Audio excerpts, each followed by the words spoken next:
morning, ladies and gentlemen, and welcome to this week's Let's Talk Dairy. So, as I had said to you last week, Patrick Gowing is joining me today to carry on from the theme of the milk recording and the use of milk recording, we'll say, to identify poor performing cows on farm. So last week I was talking about the cell count management piece of milk recording, and today Patrick is going to talk about identifying those cows that in a very high cost year, while milk price is very good, obviously, there are still cows, there are always cows that are on farms that aren't covering their own way. And I suppose we're probably inclined to truck along with them, Patrick, and leave them there because they're there. But in reality, they're actually we're robbing Peter to pay Paul in a lot of cases. So we have a few slides that you're going to show us in relation to that. And of course, we, as always, will encourage people to ask us plenty of questions in relation to it. So we shoot away there. Thanks, Stuart. So yeah, look, this is a piece of work that was done. It was actually done for the training with our own advisors. And let's look at stocking rate. And I suppose we do go into marginal cows and all that. And I suppose, but all these things now we've pulled from a good lot of the KT team that Stuart and I are on. So some of this came from myself, James Dunn, George Ramsbottom, and Joe Patton. And basically, everything, look, when we talk about marginal cows and all that, everything basically fundamentally goes back to stocking rates and grass availability. We just wanted to step through a few different parts of it, what we see has been important for the year. I suppose the first thing to look at is, from a national point of view, where are we from a fodder purchase? So George Ramsbottom pulled all this stuff together, looking at our profit monitor data and seeing, well, what proportion of farmers are buying forage. And the reason why I was looking at that is just to see, well, one is it estimates the amount of grass utilised on farm, as you can see over the right hand side. And the other is how vulnerable some farms are to buying purchase forage. Or maybe there are some farms, as you said, Stuart, that kept the cows, maybe shouldn't have kept the cows, and they'll find themselves a little bit stretched, maybe off trying to secure silage ground or buy an extra forage, and in particular in a high cost year, as I said, maybe causing issues. So we look at it on the average, which is, I'll just turn on my laser pointer. 1 second. So we look at on the average, and this is done over 750 farms. There's only about 3% of the forage is bought in. So that's of the available forage is brought into the cow, and that's excluding the meal. So that is feed brought in the, like maize or silage or whatever. So on average, you could say we're fairly right. And we looked at the stock rates of 2.33. And the grass used on these farms about 10 tonne, which would match back in with a lot of national stats. So on average, as with all averages, we're not too bad.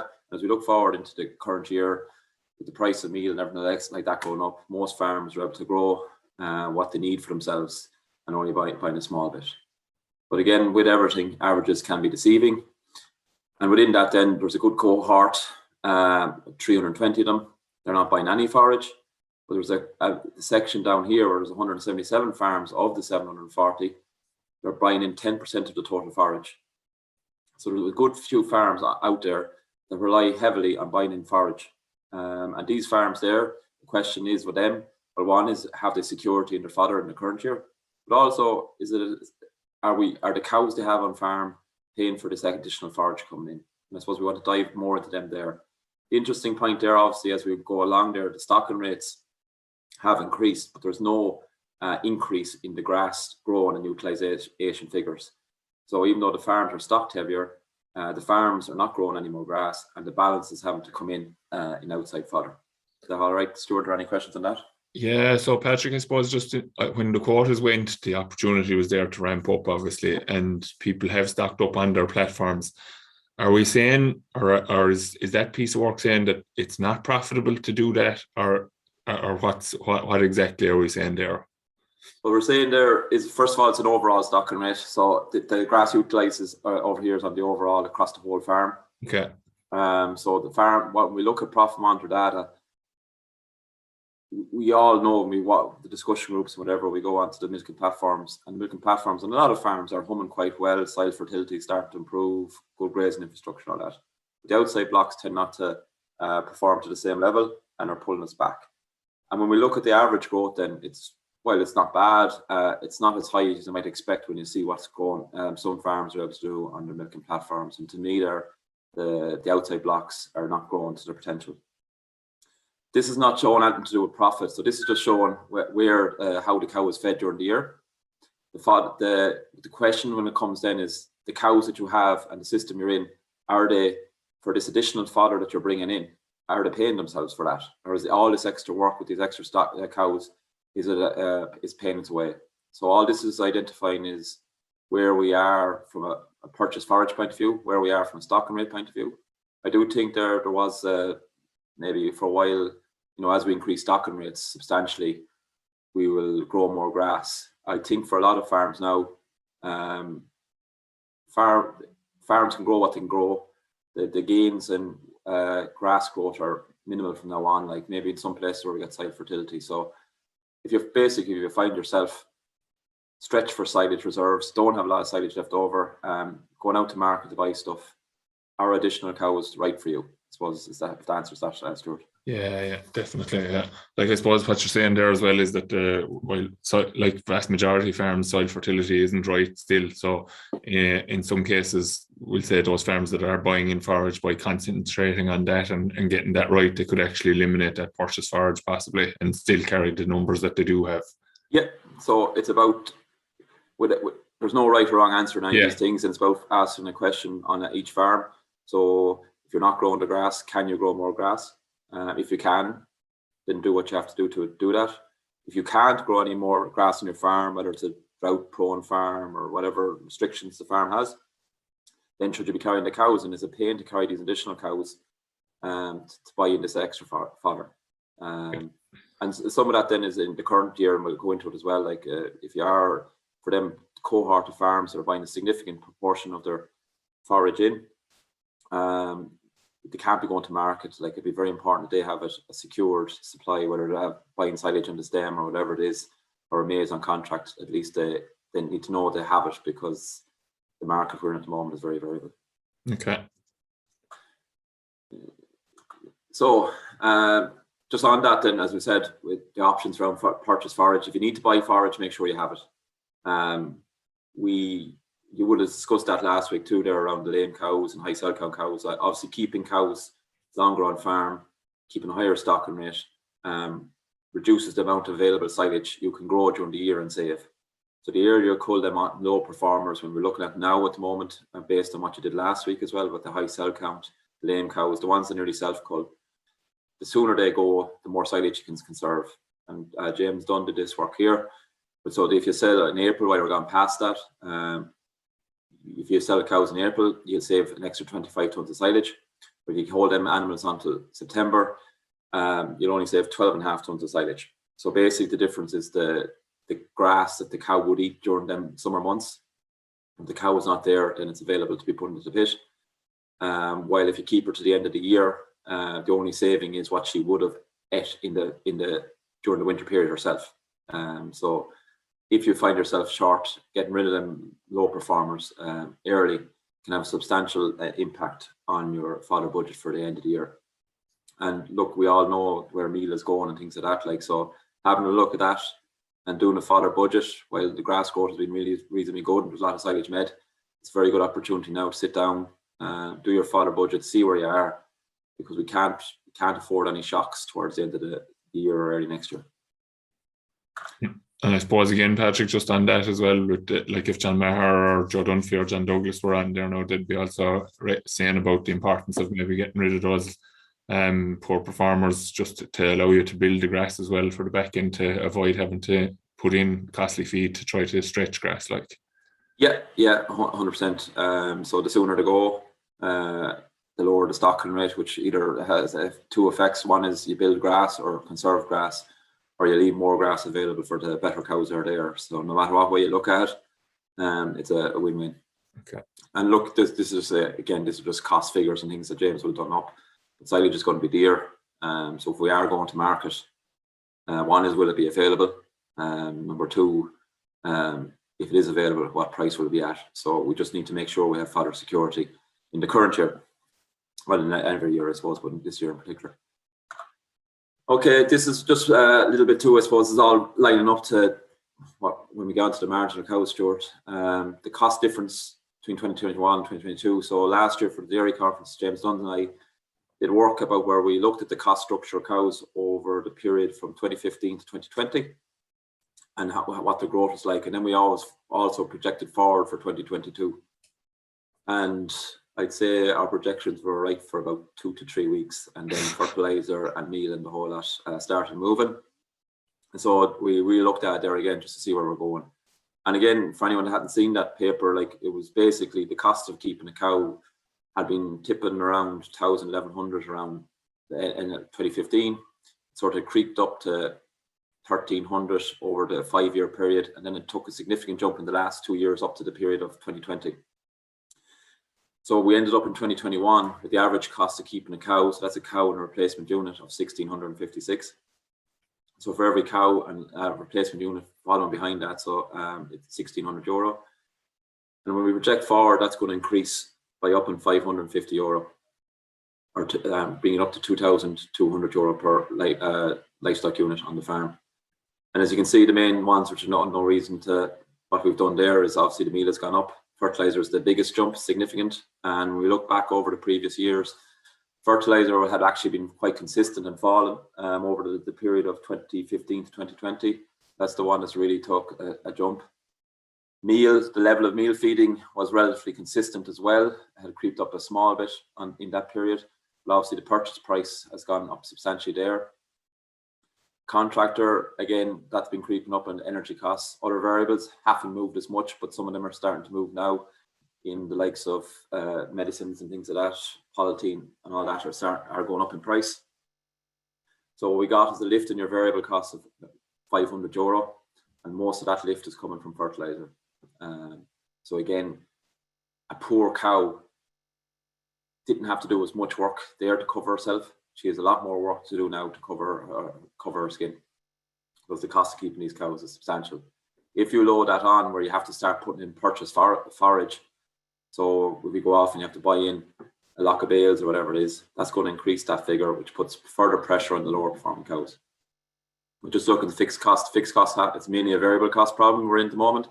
Some of the fixed costs around ESB and a little bit on repairs and maintenance are the ones that are increasing, but most of the increase is coming on variable costs. If we look into next year, if I'm going to do projections into next year, probably very hard to say, but meal probably looks like it's going to increase further again. And we're not sure. Fertilizer seems to be in a dip at the moment, but may or may not be back to, I can't see it substantially falling. So we're not looking at any reason why it'll be a whole lot less, if not a little bit more for next year. And more the reason to set ourselves up when we're looking at what type of cows we're keeping, what system we're in, to make sure we're right. It's costly to keep cows on farms at the moment, so we have to make sure we're in the right system with the right cows, if that's fair enough, Stuart.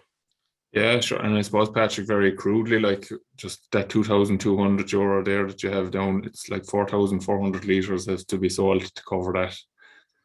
Yeah, so that's the break-even milk solids the way I do it, Stuart. So you take the cost of the euro per kilo milk solid, divide the price you're getting per euro kilo milk solid into that, and that'll tell you the amount of kilos of milk solids a cow has to deliver. Yeah. To cover herself. Now, within that there, and I know you would have pointed out before, like, we also have to allow for drawings and tax and principal repayments that are not accounted for in the profit monitor. So, like, there's other costs on farm as well. So, like, it's quite high, and I think it's the big thing is post 15, an average cow, you would have got away with her. Meal was relatively cheap, fertilizer was relatively cheap. Probably weren't the stock as heavy at that point as well, and you probably would have. Well, maybe it's getting away with it is a bad term, but she probably would have been all right. But the squeeze has come on them now, and we really have to start looking at them. Okay, so the title of the thing is Marginal Cow's Milk. What is it? And I know the first time I heard about marginal milk and all that was John Roach at the Irish Grasslands Association a good few years ago in Kilkenny. And I couldn't get my head around it, to be honest with you. When is a marginal cow, or when is marginal milk, and trying to figure it back through my own clients at the time and the business plans I would have done, and I just found it hard. And I suppose the simplest way to put it is looking at the cost-effective additional cows. So some of this, when you're looking at marginal milk, is actually, before you make the jump, what's the effect of the additional cows on your cost structure? And I think where I was getting confused, Stuart, was for a lot of the farms that already had jumped, and then you're trying to justify the cows on your farm already, and you don't like being called, the then cows being called margin, because whether you have done the par or whatever you've done, you don't coming out and saying you have margin cows then doesn't go down well. So a lot of this is looking at when you're in a good system, balanced from a grass and fodder point of view and all that, what's the cost structure effect of additional cows? So by changing your system, so that's more like a stocking rate effect, by increasing stocking rates, what does that do with your cost structure? And I think sometimes it can be confused with averages. So we're very good with just average everything out. And I think sometimes I put that down as a scenario like land purchase. So you buy land, you milk an extra 20 cows, for example, but we average it out over the original cows as well. So we may, so obviously the 20 cows don't pay for the land, but we average it out the whole cost across the original cows there. And we pay for the land and we go. But averages sometimes just spread it out over the existing cows. And when we look at marginal milk, I think that's where we get lost, is people work on averages, look across the whole herd and spread it out, and it doesn't look as bad. And the other way of putting it is very similar to a partial budget. So sometimes when we're doing business plans, I do a partial budget. So I just do the figures on the additional cows. So what are the extra cows going to make extra money or not? And again, it gets away from the confusion of pushing it across the whole herd. Okay. Yeah.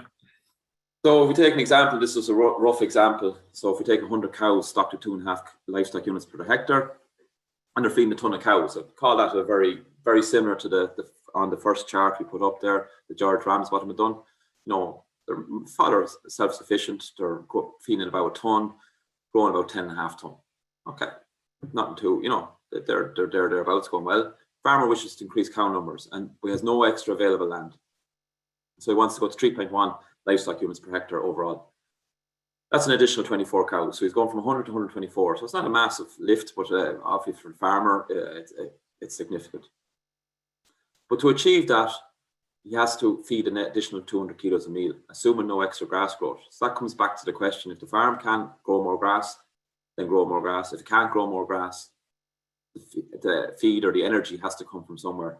And I do think sometimes when we're looking at cows and milking production, basically an energy in and an energy out type calculation. So if the grass is not there, we have to fill it with something else. In the scenario here, there was nothing to say that there was going to be additional growth or an additional grass growing. If we look back at the original chart too, it showed as we increased the stocking rate, there was no additional growth based on the profit monitor data. So again, the hope that by putting extra cows, extra grass will grow, didn't correspond in what George had put up on the profit monitor results from the very first slide. But if you look at it on average, you've only increased your feed cost across every cow by 80 euros. They're only 80 euro extra feed cost per cow. You're milking another 24 cows. On average, it's not too bad, really. But when we look at the marginal cow, and we look at an average, we make ourselves feel good. But at a herd level, it doesn't look too bad. So when we're doing it out, when you calculate it out, you have to look at putting the full cost of changing the system to the additional cows.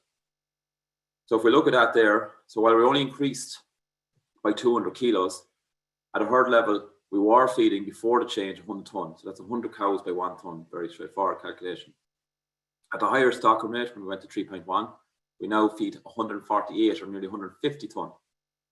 So you have extra cows and you're feeding all the cows extra meal. So you have the extra cow, 24 cows getting 1.2 ton, but you also have the additional cow, the original cows, the 100 cows are getting another 0.2 of a ton. So in total, you're feeding an extra 48.8 ton or 20,000 at 400 euro a ton. So your feed budget just on dairy concentrates alone would increase by 20,000. Whereas we looked at before, and the average was at 80 euro a cow, and you said it wasn't too bad. And in the marginal milk, you put the full cost of the additional feed across the additional cows. And you can see at that point then, it's getting hard for these additional cows to make extra money. And that's what you do. And you can step that on further. If you want to put on, have to put on slurry storage, you have to hire labor and the whole lot. But fundamentally, the main costs will come back to the feed budget. And it's interesting to note there, Stuart, of the 50 ton or 48 ton extra that's been fed, 20 of that ton is to the original cows. So you're basically loading 20 extra ton of feed or 8 grand across the original cows. So you're reducing the profitability of the original cows as well, because you have to feed them more to sustain the system. This is now before we start looking at it. Well, our performance will reduce at lower stock rates or anything like that. But I think it's the simplest way to look at, if we can't grow the grass, how do we feed them? And the additional feed cost is put against additional cows. Is that fair enough, Stuart? Yeah, and I suppose the key thing there too, Patrick, is that like if you're growing 10 ton, you're not going to grow 14 next year just because you have extra cows. No, and again, if we if we go back to that's the increase in stocking rate. And again, so that if they're very similar, we lifted it up. I think it was 3 to whatever, it was a similar lift. There's actually more grass growing here on average at the farms. There's no additional grass based on increasing the stocking rate. The only thing that changed was extra forage came in. Yeah. So you're buying literally the marginal milk is you're buying that milk really like. Yes. For the additional cows, the extra milk they give, you brought in a heap of meal across the whole herd to deliver it. Yeah. And again, as when we do it on an average, when we look at there's only €80 cow milk price is good. We feel good about ourselves. But when you look at and what you've done to your system, do it. And that's the way it works out, like, so and where a lot of this stuff is coming from, and I'm not going to go too much into detail on this. This is stuff that Joe Patton did. And again, as I said at the start, this is very similar to energy in, energy out. So what Joe has done is, and he's available at all the Teagasc advisors, and he's done at a different level of output. And it's basically at different stocking rates and a different grass growth potential. And if you think about it, that's the energy out. This is the energy in. And wherever the gap is, you have to feed it with something. And then based on that, he's able to calculate what meal will be put in. Or as stocking rates increase, will the farm be able to grow enough silage for itself or have to buy fodder? And that's the fun. Now, without getting massively into detail on that, and look, if anyone wants to take a snapshot of that, you can read through it yourselves. But that's the fundamental basics in the background that it takes energy to produce the milk, it takes energy to keep the cow on the farm, and from a maintenance point of view. You have to where do you get that energy from? It's going to come from your grass, your fodder, and potentially the supplementary feed. If the grass not there, it has to come from somewhere else. If you're doing that, in light of what we said already with all the cost structure increase, you're getting into very close to marginal cows. And particularly if you're not able to grow that additional grass. The different equation, as you can see, as you start stepping up into extra grass growth, by doing different things on your farm, so maybe you have a lot of the farm not reseeded, you go and reseed it. Soil fertility is an issue, you do that. So you spend money to fix the grass utilize, you grow more grass, and then you're able to realize the value of that grass. I just think throwing on the extra cows with the hope of extra grass coming, Stuart, it's probably, maybe a lot of farmers probably just hope that'll happen and find themselves now that it didn't happen. You usually have to do something to make the grass grow. Yeah. Is that okay? Yeah, so like and I suppose it's an important piece from the point of view of, okay, we're talking about these marginal cows and we're saying that they're on every farm, or that they're potentially on every farm. We're not knocking people moving up either. We're saying, like, if you have the ability to do it, like your ability to grow grass is going to be the figure that defines your stocking rate, really. Yeah, look, everyone has to sit back and, like, we could come out and say, like, give some figure and say every cow above a certain level is marginal. We don't know. Every farm is different. So every farm will have different set of circumstances, and every farm has to look at. So every farm has different growth potential, different stock, different cows, different demands on the farm. But the key thing as we look forward is, and particularly from that fodder point of view, if we're in a position where we're keeping low performing cows based on the cost structure and having to buy fodder in, you can see there, no matter what way you twist it, they are margin. Yeah. The real definition of the marginal cows is when you're at a starting point where you're balanced, if you want to call it, and then you do the marginal cow calculation before you jump. So you say you're stocked at 2.5 cows to the hectare, you're investigating increasing your stocking rate. You basically do your marginal cow thing there, where you put the full feed costs against the additional cows, and then you do your figures.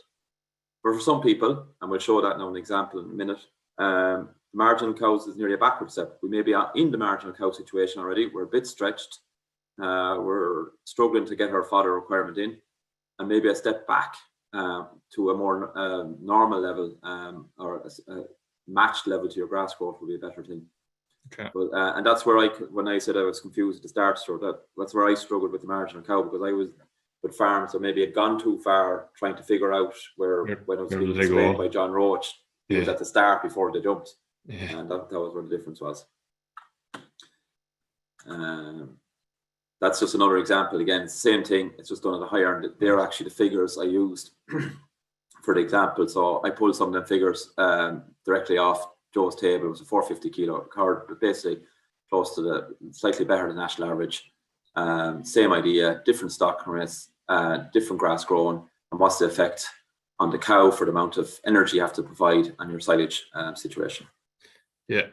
And I suppose if you just look at even the 2.5 cow stocking rate there, that you can see the 10.5 ton, that there is a buffer silage required there, and it's as you move up in grass growth that you can remove that require for buffer. Yeah. So as you grow more grass with the same amount of cows, there's more grass available, so therefore you don't have to fill the bands. Yeah. You'll also see that as you grow more grass, the meal feeding will drop, because again, what Joe is looking at, how much energy does it take to do that, and how do I fill the energy? If the grass is not there, I have to feed it with something else. If the grass is there, I don't have to put in something else. So again, I think some of all this, when we look at stocking rates and we look at everything, maybe we overcomplicate it, and basic farming is relatively simple, and it's as simple as all that. That's just an example there of like a good performing farm, stocked to 2.5, 700 kilos. You could nearly call this, I suppose, close to a Moore Park blueprint. And the farm's in balance, it has a bit of surplus silage coming off it and no requirement for buffer. But as Stuart says, as you can see, as you move across at the stocking rates, that farm then becomes in a deficit for silage as well, fairly quick. So within this then, I suppose one of the questions was, how do you identify if you have marginal cows or not? And we just an example taken off Profit Monitor. And again, now, so the Profit Monitor, what we're using here is we wanted to see a farm and what would be the effect of nearly jumping backwards. And for this, and this is available for all clients, they're doing Profit Monitor. We have a forward budgeter basically on Profit Monitor, where we can take your last year's data, put it in, create a set of assumptions for it around milk price, stocking rates, feed, and all that kind of stuff, and it'll project forward the likely cost of production and your profits for the coming year. It's very useful just to see where you're going, and you could argue it's a version to do it before you make the jump, if you like, from a marginal milk point of view. So there's two scenarios we looked at. One is, assume this farm is buying in fodder, and I'll show it to you in a second. So we assume he's able to buy in the fodder every year, that he has it on contract or whatever way it's coming in, and he just sticks in the current system. So, and the other one then is where we reduce the stocking rate in line with the figures that Joe prepared there. So reduce your stocking rate in line with grass utilized figures for the farm. So we have two options. So we ran the EPM forward projector twice to see how it would look. And what's the impact of dropping additional cows? So we'll just have a look at that there now.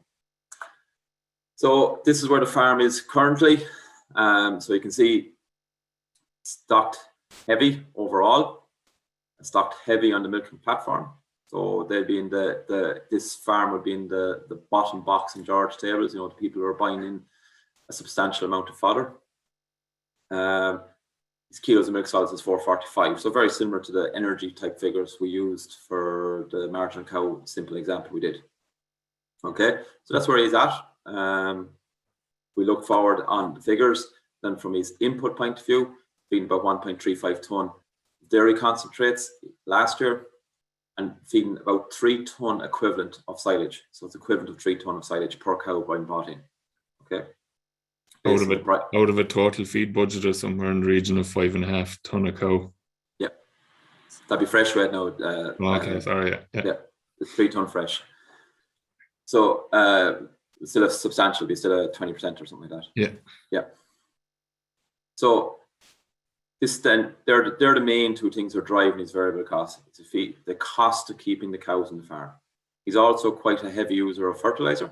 So because he's heavily stocked, he has to grow the grass, and even within that, he needs the dairy concentrates in, and he needs to buy in purchase forage. Okay. So if we look at it from based on 2020 data, large farm, made a good lot of profit. Again, this profit figure here, it would exclude his principal, tax and drawings, so that would have to be taken out of it. Made €953 a cow.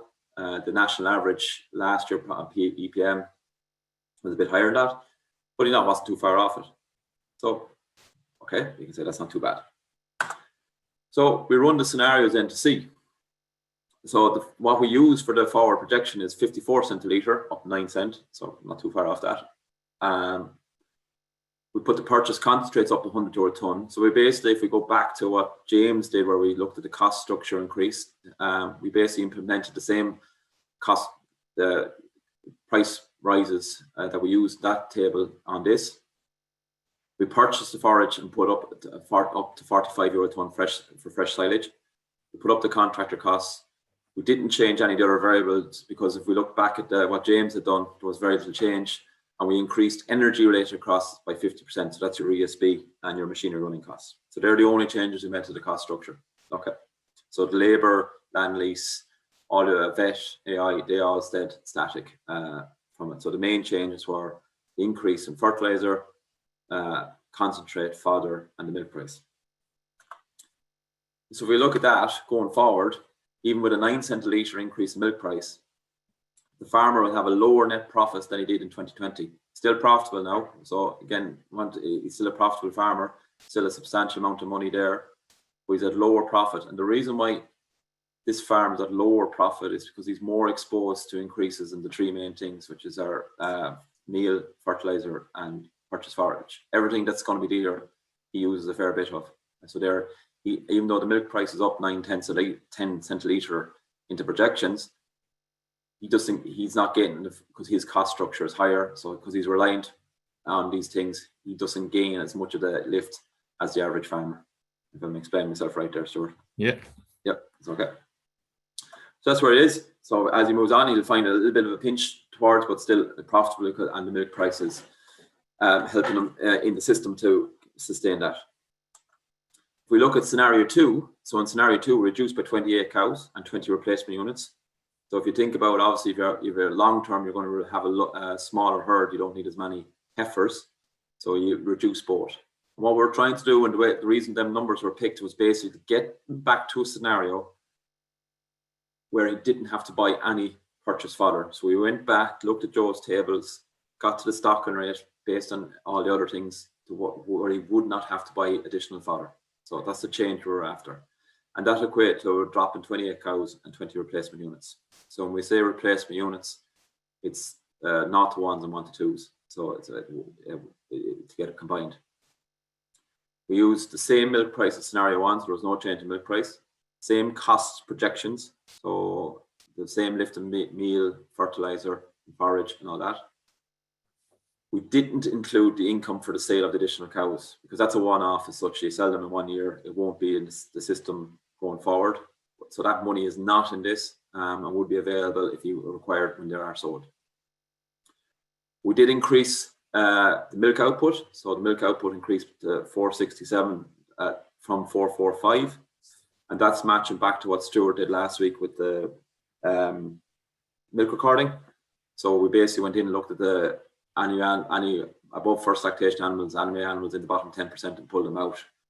We got their average kilos of milk solids, pulled them out and reran it with the existing cows. So we didn't look for any extra performance from the existing cows. We just took out the bottom 10% and that lifted the average overall.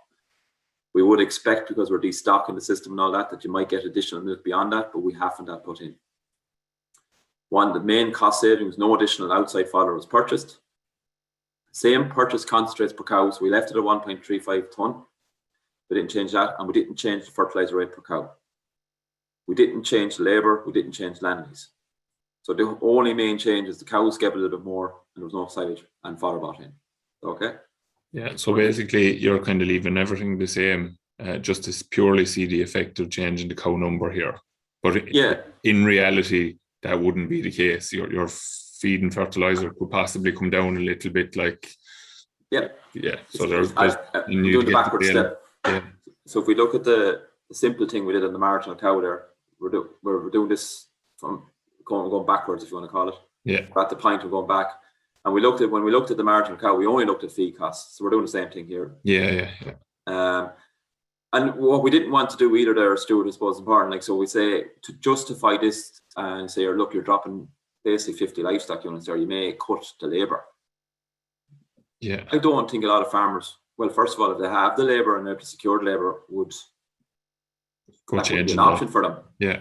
Because that's not a nice thing to have to do. We didn't want to drop the land because there could be benefits around land, around other things going down the line and things like that. So they were the type of things when you come out and say, look, if you drop the cows, you can drop the labor and you drop the land and you do all that, you'll make more money. So we didn't. So we left all them in. We left the loan interest, we left everything the same. Like, so you could argue the labor is getting paid better because he's less hand work to do. And maybe if there was requirements around, then maybe increased slurry capacities under nitrates and things like that. We left all that out because it wasn't the main question we're looking to answer. And if we look at, these are the trees. This is the baseline figure up here. These are the other two here. And if you look at it, so that's 2021. This is scenario 1 where we left the same thing together. And his profit per cow is 864. And this is scenario 2.